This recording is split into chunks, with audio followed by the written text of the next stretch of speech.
In this video, we are going to learn more about compounds. Before discussing about compounds, we will recall what are pure substance. Pure substance are made up of same type of particles, and we know that elements and compounds are pure substance. Elements are the simplest form of pure substance made up of same type of atoms. We have few examples: hydrogen, sodium, chlorine, and we know that elements can be represented with the symbols. Each element has a unique symbol to represent, right? So when atoms of the same element combine, we get molecule of elements, right? And similarly, when atoms of different elements combine, we get a molecule of a compound. And we also know that elements, as they can be represented with the symbols, compounds can be represented with the formulae. So what is a formulae or formula? Formulae is a plural of formula. It is just a symbolic representation of one molecule of an element or a compound. So when two hydrogen atoms combine, you just write the symbol of H and write the subscript as 2. That is, 2 atoms of hydrogen have combined. Similarly, N2, which is nothing but a molecule, one molecule of the element nitrogen. So these are the formula of one molecule of element. And when you consider this example, water, it is also a formula, but it is a molecule. It represents one molecule of a compound water. As you see, two different elements which have represented with the symbols H and O. And this is a subscript, which means that 2 atoms of hydrogen and 1 atom of oxygen have combined to form one molecule of water. So you have to remember that instead of writing water, we are just writing a representation by using the symbols, right? Instead of writing in words, we are using symbols. And so we say that it is just a representation of the same word. So how will you define a formulae? It is a symbolic representation of one molecule of an element or a compound, right? Now, are you clear with the definition? Shall we proceed? Now we will learn what are compounds. So when atoms of different elements combine in a fixed ratio, compounds are formed. Now let us consider the examples of common compounds that we already know. We have learned in our 6th standard that sodium hydroxide is a compound used in the preparation of soaps. Can you tell me what are the elements present in them? Sodium, Na is sodium, O is oxygen, and H is hydrogen. So they are the constituent elements present in the compound sodium hydroxide. NaOH is nothing but caustic soda or sodium hydroxide, which you know already as lye used in the soap preparation, right? Now when you consider sodium chloride, the salt that we use for cooking, which is nothing but table salt. So what are the elements, constituent elements present in that compound? Sodium chloride, sodium and chlorine. So when you name it, you have to name it as chloride.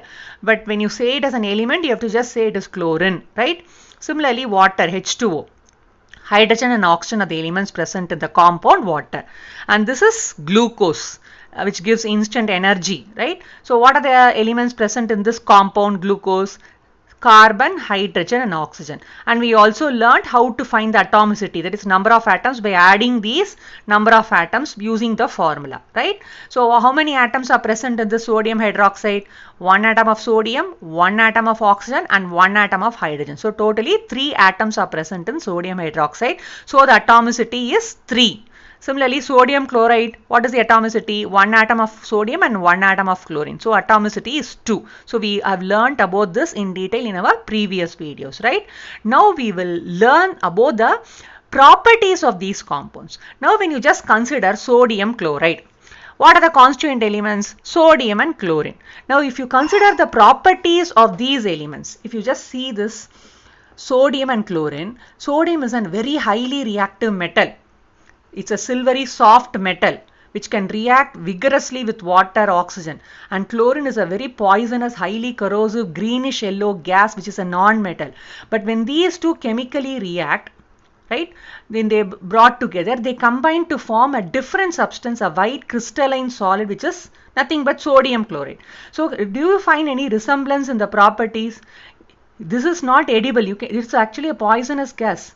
and this is a metal. It is not edible, but when it chemically combines, when they chemically combine, you get a totally a different compound. So the property is totally changed because it is chemically combined. That is what we have learned in our 6th standard. When chemical changes takes place, it is a permanent change. It is irreversible. You remember those differences? Yes, so this is because it is chemically combined, the properties are totally different. Now if you want to separate them, can you just do it as you did in your mixture separation last year? You have learned hand picking, magnetic separation, sedimentation, decontamination, evaporation, boiling. Can you separate these elements from these compounds easily by physical methods which you already know? No, you can't do that. You cannot separate the elements by easy physical methods. You can separate them by electrolysis, by passing current.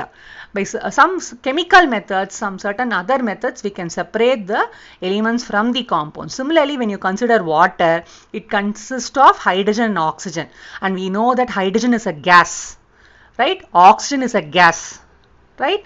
And hydrogen is actually a flammable gas which readily catches fire. Oxygen is a supporter of combustion, so they have totally different properties. But when it forms as water, when it is chemically combined, hydrogen and oxygen, you get water which is actually liquid in the normal room temperature. The state of water is liquid, and it is actually used to put out fire. Whereas the elements which it is made up of actually supports combustion. The other one is flammable. So it is totally a different property. So we should understand the characteristics of compounds. That is, compounds are formed when 2 or more elements combine in a fixed ratio, that we already know. So when you consider the properties of compounds, they are totally different from that of their elements. Compounds cannot be broken down by physical methods like sedimentation, decontamination, evaporation. So those methods cannot be adopted to separate those compounds into their respective elements or the constituent elements. So we cannot separate them by physical methods, but we can separate by using certain chemical methods which you will learn in your higher classes, right? So we can separate the elements, compounds into their elements by chemical methods. So these are the properties of compounds, and we can represent the compounds in a symbolic manner by using formulae, right? So what is a formulae? Symbolic representation of one molecule of an element or a compound. So learn this definition and also learn the properties of compounds along with the definition. So here is the definition followed by the 3 characteristic of compounds. So properties of compounds are different from that of their elements, and the compounds cannot be broken down into their elements by physical methods. They can be separated into the constituent elements only by chemical methods. So learn these characteristics of compounds and also how to write the formulae of a few compounds which we already know, right? Sodium hydroxide, sodium chloride, water and glucose. Hope you followed. Learn the definition and the characteristics. Thank you.